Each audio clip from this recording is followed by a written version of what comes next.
سلام هامي تعلو كبراتن كبرانن ازي برايم تقرينيا يو نلو معلت 4 حدار زوارنا لكم اقدستي معوالتات كنكاف لكم ينام حدشي تغدازلتنا چانانا سبسكرايب بناقبرخم وانا وانا قدستن معوالتات عبزلخم وكبسحكم قبروم عالم عابل على تقرأ تفسم جونوسايد زرقاقص ومرتعوتات النغربة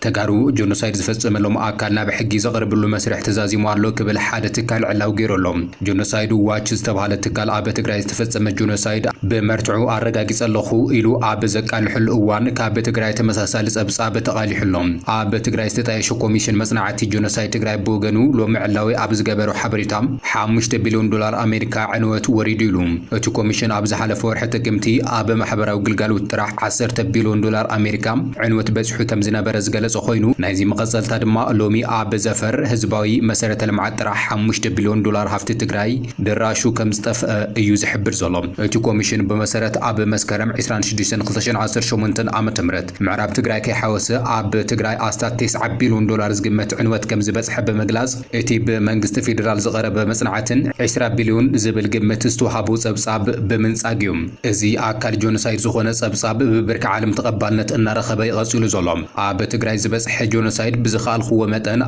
سند كسفر غير اي زبل مصنعت جونوسايد تقراي عالم فتح كتبلو وني محصنا لخ كبل وسيخويم نزي سعيبو يمبار ايثيوبيان ايرتران بلفنتوم على تقراي بزولعو قلع ورار نزفصمو وجبن جونوسايد عالم لخ مغابا قربو يغبا كبل جونوسايد وجه استبحاله عالم لخ تقال تمرتن مكل خارج جونوسايد حاتيتو زلوم عالم لخ تمرت انصار جونوسايد زخونه تقال جونوسايد واج زوصو صبصاب عب 2013 عام تمرت ورحت قمتيم خلتين هاجرات بلفنتي عبل على تقراي استات 600 شح سب زهلغن حزبي كم حزبي نخبير سبعو قلولاو زساتح قلع ورار جبن جونوسايد فصيمنين كبليو عقل حزلم ولو دحر خلت عامت بستختم سمعنات مقراز تصابوتات ازي دماو خنات دون تايبلم سراوت ايرترا حزون مليو كاب تقراي كيوصن بوغن ايثيوبيا حزون بقصالي جبنات صنتاي قصل كمزل زحبر اتي تكال عب تقراي صعبينات اتي خنات خبير سباو قلولاو كان فترن اتي سقياتي قصل كم زلو زفتر سباوي سن البوناوي غدات ازيو او خبير خناتات خويني قصل كم زلو عقالي حزلم ازي غداي علبات كركب يغبا زبلتي تقال منغستات عالم ابل على تقراي زتفصم جبن جونوسايد اب عالم لخمغابا كرأي يغبا كبل عقالي حزلم نزيون اب ود بحبرات هاجرات كوميشن سباوي مسالات نستفصمو جملاوي ጨፍጨፋት ابل علي دقانسو استفصم ጾታዊ ጥቃትን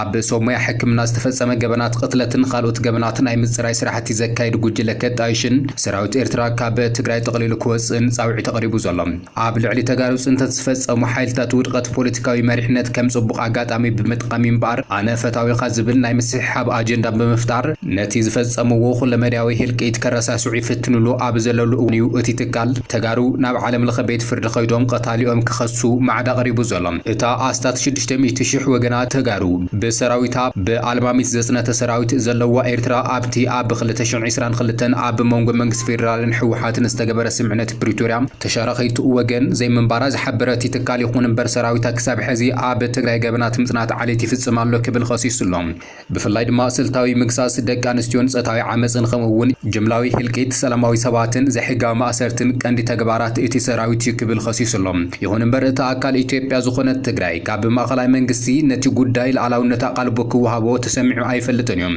እዚ ድማ ትግራይ ንምግላልን ቀጻልነት ዘለዎ ጆኖሳይድ مفصامن بمنغستي فيدرال زتعلم مخانو زغلاصيوم اتي تكال اتي اب لعل تግራይ ዝተፈጸመ ጆኖሳይድ በአብዛሓ ስርዓት ሻዕቢያ እይፈጽሙዎ ናብ ዝብል ዘዘንበለ ኮይኑ እዚ ድማ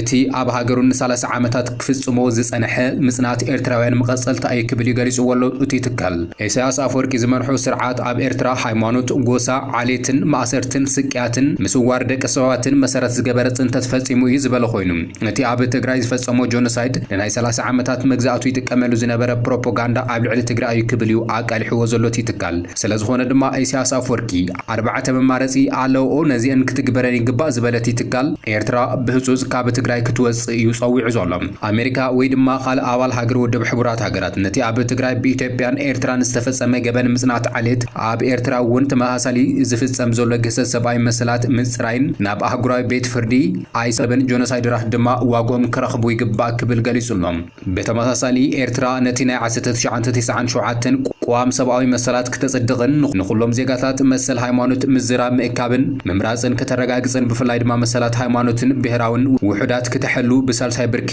መማረጽ ቀሪቦሎም ብተመሳሳሊ መንግስቲ ኤርትራ ንኹሎም ፖለቲካዊ እሱራት ክፈትሕን ፍትሓዊ ምርጫ ከካይድን ዝብሉ ይርከብዎም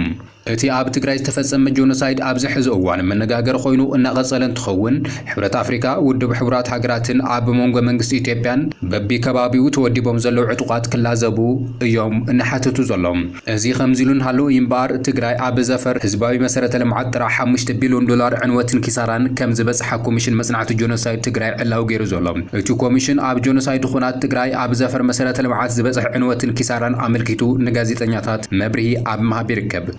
ኮሚሽን መጽናዕቲ ጆኖሳይድ ትግራይ የማነ ዘርአይ ኩናት ኣብ ዝጀመረሉ ክሳብ ውዕሊ ፕሪቶሪያ ዝተፈረመሉ ኣብ ዘሎ ግዜ ኣብ ህዝባዊ መሰረተ ልምዓት ትግራይ ጥራሕ 5 ቢልዮን ዶላር ዕንወትን ኪሳራን ከም ዝበጽሐ ይገልጹ ዘሎም እቲ ዕንወት ድማ ኣብ ማይን ጽሬትን መንገድን መጓዓዝያን ቤት መዘጋጃን ኢነርጂን መብራህትን ሚድያን ኮሙኒኬሽንን ዘጠቃለለ ከም ዝኾነ ይገልጹ ዘሎም ኣብ ዘፈር ህዝባዊ መሰረተ ልምዓት ትግራይ 2.3 ዶላር ዕንወትን ትትኸውን 2.7 ዶላር ድማ ኪሳራ እዩ ክብል ይገልጹ ዘሎ ትትካል ኣብ ማይን ጽሬትን ዝበጽሐ ዕንወት እቲ ዝለዓለ ዝበለ ኮሚሽነር ረዳት ፕሮፌሰር የማነ 1.8 ቢልዮን ዶላር ከም ዝኾነ ድማ ኣረዲኡሎም ልዕሊ 3.6 ሚልዮን ህዝቢ ድማ ንስእነት ጸገም ማይ ክሳጣሕ ተገይሩ እዩ ክብል ይገልጹ ዘሎም እዚ ድማ ብትሉም መንገዲ እዩ ተኻይዱ ክብል መቐጸልታ እቲ ጽንተት ምዃኑ ይሓቢሩ ዘሎም ኣብ መንገድን መጓዓዝያን 1.5 ቢልዮን ዶላር ኣብ መንግስታዊ ሚድያን አይሲቲን ቴሌኮሙኒኬሽን ድማ ልዕሊ 326 ሚልዮን ዶላር ዕንወት ከም ዝበጽሐ ይገልጹ ዘሎም ቢሮ ኮሙኒኬሽን ትግራይ ድምፂ ወያነን ኤፍኤም መቐለን ዕንወት ኪሳራን ካብ ዝበጽሖም ትካላት ሚድያ እዮም ዝበለ ኮሚሽነር የማነም ኣብዚ ዝተኻተተ ዕንወት ዝበጽሖም ናይ ውልቀ ትካላት ሚድያ ከም ዘለውን ኣረዲኡ እቲ ዕንወት ብመን ተፈጺሙ ንዝብል ብሚእታዊት ንምቕማጥ መጸገሚ ከም ዝኾነ ኮሚሽነር የማነ ይገልጹ ዘሎም እቲ ኮሚሽን መጽናዕቲ ጆኖሳይድ ትግራይ ማእኸል መጽናዕቲ መሰረተ ልምዓት ላዕለዋይ ተመራማሪ ኢንጂነር ዳንኤል ሓጎስ ብወገኑ እቲ መጽናዕቲ ኣብ ትግራይ ግዜያዊ ምምሕዳር ኣብ ዘለሉ ከባቢታት ገጠር ሓዊሱ 84 ከተማታት ዘጠቃለለ ከም ዝኾነ ኣብ መስተማይን መስኖን በዓል መዚ መንገድታት ትግራይ መንገድን መጓዓዝያን ኤሌክትሪክ ዓቢ ዕንወት ከም ዝበጽሐ ድማ ገሊጹ እዮም ብፍላይ ድማ ጽሩይ ዝተማይን መስኖን ኣብ ስራሕቲ መንገድን መጓዓዝያን ዝነጥፉ ትካላት መንግስታዊ ናይ ኮንስትራክሽንን ፕሮጀክታት ልምዓት ኣባይትን ሓይሊ ኤሌክትሪክ ከቢድ ዕንወት ከም ዝበጽሐ እዩ እቲ ኮሚሽነር ወሲኹ ገሊጹ ዘሎም እቲ ኮሚሽን ቅድሚ ሕዚ እውን ኣብ ተፈናቀልቲ ጸታዊ ጥቃዓት ማሕበራዊ ሃብቲ ተፈጥሮን ማሕበረ ኢኮኖሚ መሰረት ዝገበረ መጽናዕቲ ዕላዊ ምግባሩ ይዝከር እዩ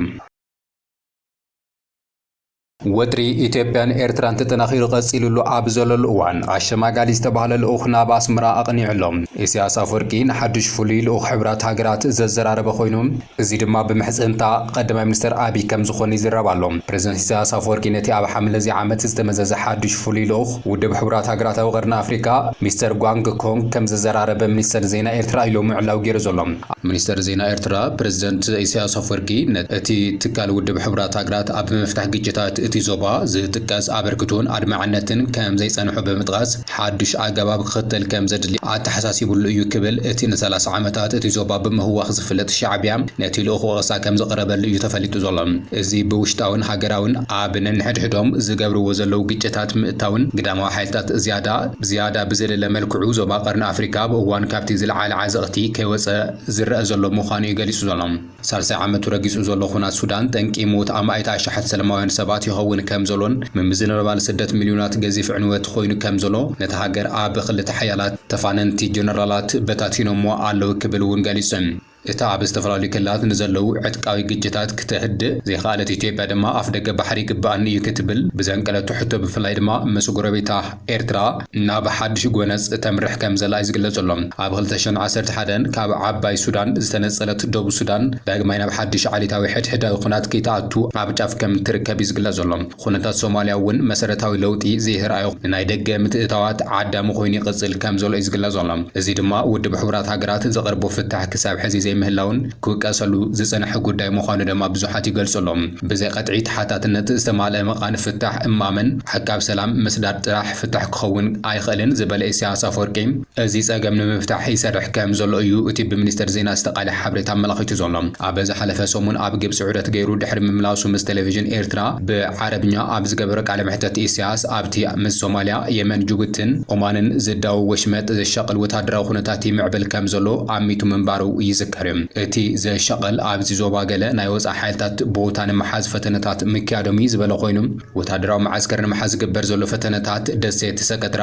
ኣካል የመን ኮይኑ ኣብ ቀርኒ ኣፍሪካ ዝርከብ ዋላ ይኹን ምትእታው ኢድኣታውነት ይካየደሉ ከም ዘሎ ግን ድማ እተን ሃገራት በዓል መን ምዃነን ኣይጠቀሰን ነይሩ ኣብዚ ምስ ፍሉይ ልኡኽ ሚኒስተር ጓንግ ዝተገበረ ርክብ ድማ ንግደ ዞባውን ውድባት ዝነቐፈ እቲ ፕሬዚደንት እዚ ውድባት ብሰንኪ ምትእታው ካብ ዕላማታቱ አንደልሂጹ እዩ ክብል ይገልጹ ዘሎ ኤርትራ ኣብ ሕብረት ኣፍሪካ ይኹን ዞባዊ ውድብ ኢጋድ ንጡፍ ተሳትፎ ከም ዘይብላ ዝፍለጥ ኮይኑ ኣብቲ ናይ ግብፂ ዑደት ምስ ሓንቲ ቴሌቪዥን ካይሮ ኣብ ዝገበሮ ቃለ መሕተት ድማ ድኽመት ሕብረት ኣፍሪካ መርኣያ ድኽመት ኣባል ሃገራት እዩ ብምባል ኣባል ሃገራት ሓላፍነት ወሲደን እቲ ውድብ ከም ዝሰርሕ ክገብርኦ ነይሩዎን ንኻልኣይ ባዕዳውያን ክጽውዓ ኢደን ከወጣውጣ ኣይምግባእን ነይሩ ክብል እውን ገሊጹ ሃገሩ ኣብ 2022 ኣቋፅራ ኣውሮፓውያን ኣብ በሪ ዑማን ኢሉ ዝጠቐሶ ሰነድ ንምፍታሕ ጉዳይ ሱዳን ቀሪባ ምንባራ ነዚ ሓድሽ ፍሉይ ልኡኽ ዝዘኻኸረ ኢሳያስ ኩሉ እቲ ተበግሱታት ግን ብሰንኪ ምትእስታው ግዳማዊ ሓይልታት በርዒኑ እዩ ክብል ይገልጽዎ ዘሎ ኤርትራ ኣብ ጎኒ ግብፂ ብምዃን ነቲ ንሰራዊት ሱዳን ዝመርሕ ጀነራል ዓብደልፈታሕ አልቡርሃን ከም ትድግፍ ዝግለጽ ኮይኑ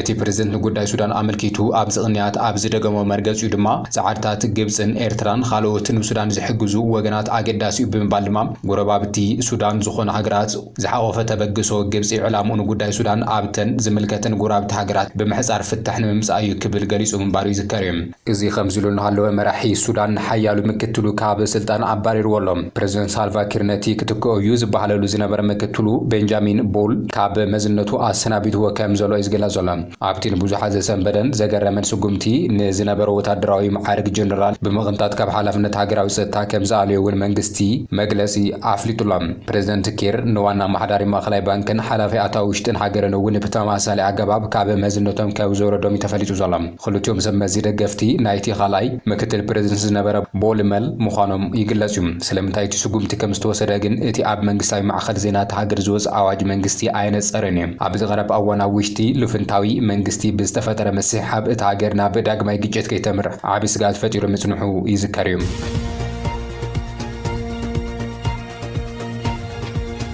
ኣብ ኢትዮጵያ ዝተረየ ኣዝዩ ቀታልን ሓደገኛን ዝተባሃለ ተላባዒ ሕማም መሰረት ብምግባር ካብ ትግራይ ናይ መጠንቀቕታ መልእኽቲ ወፂኡ እቲ ሓደገኛ ዝተባሃለ ሕማም ሄሞራጂክ ፌቨር ዝተባሃለ እንትኸውን ክሳብ ሕዚ ዝፍለጥ መከላኸሊ መንገድታት ክተግብር እንታይ ነቲ እቲ ሕማም ግን ብዕሊ ከም ዘይተፈለጠ እዩ ተገሊጹ ዘሎ ሄሞራጂክ ፌቨር ክሳብ ዝፍለጥ መከላኸሊ መንገድታት ክተግብር ቢሮ ጥዕና ትግራይ ጻውዒት ተቕሪቡ ዘሎ ሚኒስተር ጥዕና ኢትዮጵያ ኣብ ክልል ደቡብ ኢትዮጵያ ከተማ ጅንካ ሄሞራጂክ ፌቨር እንታይነቱን ምፍላጥ ጻዕሪ ይገብር ምህላው ትማሊ ምግላጹ ኣዘኻኺሩ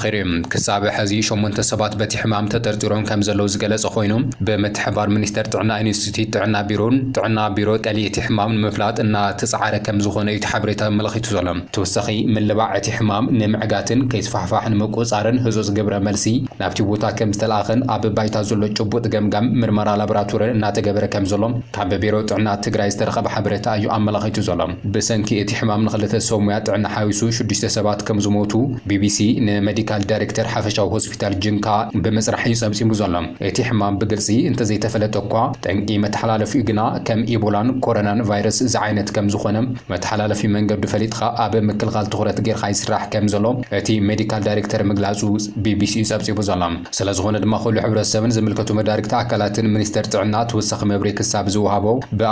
ብኣፍን ኣፍጫን ካልኦት ክፍሊ ኣካላትን ምፍሳስ ደም ረስኒ ተቕማጥን ተምላስን እንትረአ ብእዋኑ ናብ ትካል ጥዕና ክኸይድ ምርመራ ላቦራቶሪ ክገብርን እቲ ቢሮ እዩ ኣተሓሳሲቡ ዘሎ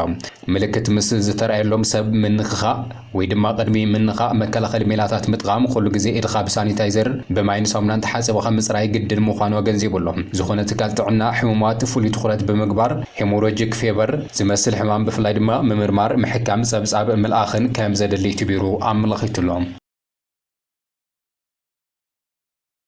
مبارخس كبراتن كبرانن نلومي ناباهم زوارنا مقدستي معباتات نزيهم يمثلون يرم حابيرهم ناس اللي تصنع خمازينا نمسكين شاء الله سبسكرايب مبار بيسر كتخونون عدم